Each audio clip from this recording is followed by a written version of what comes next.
ఏపీలో ఎన్నికలు దగ్గర పడుతున్నాయి. మే 13వ తారీఖు పోలింగ్ జరగనుంది. శనివారంతో ప్రచారం ముగియనుంది.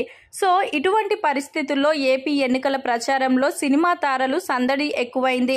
ప్రధానంగా పిఠాపురంలో ఎమ్మెల్యేగా పోటీ చేస్తున్న పవన్ కళ్యాణ్ గెలిపించడానికి చాలా మంది తెలుగు నటీనటులు ఏపీకి తరలి రావడం జరిగింది. జబర్దస్త్ షో కామెడియన్స్ హైపర్ ఆది, సుడిగాలి సుధీర్, రామ్ ప్రసాద్, గెటప్ శ్రీను మరియు టీవీ సీరియల్ నటీనటులు పిఠాపురంలో పర్యటించడం జరిగింది. మెగా హీరోలు సైతం పిఠాపురంలో ఎన్నికల ప్రచారం నిర్వహించారు.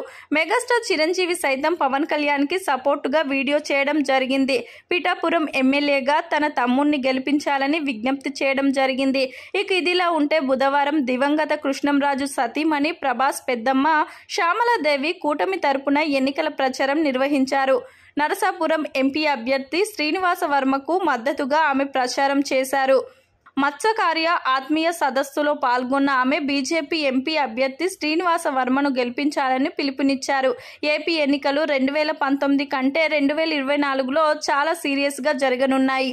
ఈసారి ఎవరు గెలుస్తారు అన్నది ఆసక్తికరంగా మారింది. ప్రస్తుతం అధికారంలో ఉన్న వైసీపీ ఒంటరిగా పోటీ చేస్తుంది. బీజేపీ, టీడీపీ, జనసేన పార్టీల్లో కలిసి కూటమిగా ఏర్పడి పోటీ చేస్తున్నాయి.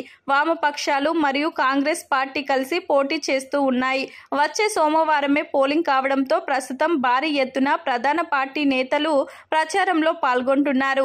ఇదే సమయంలో సినీ సెలబ్రిటీలు కూడా పలు పార్టీలకు మద్దతులు తెలుపుతున్నారు. ఈ క్రమంలోనే ప్రభాస్ పెద్దమ్మ శ్యామలాదేవి నరసాపురం ఎన్నికల ప్రచారంలో కూటమి తరపున పాల్గొనడం సంచలనంగా మారింది.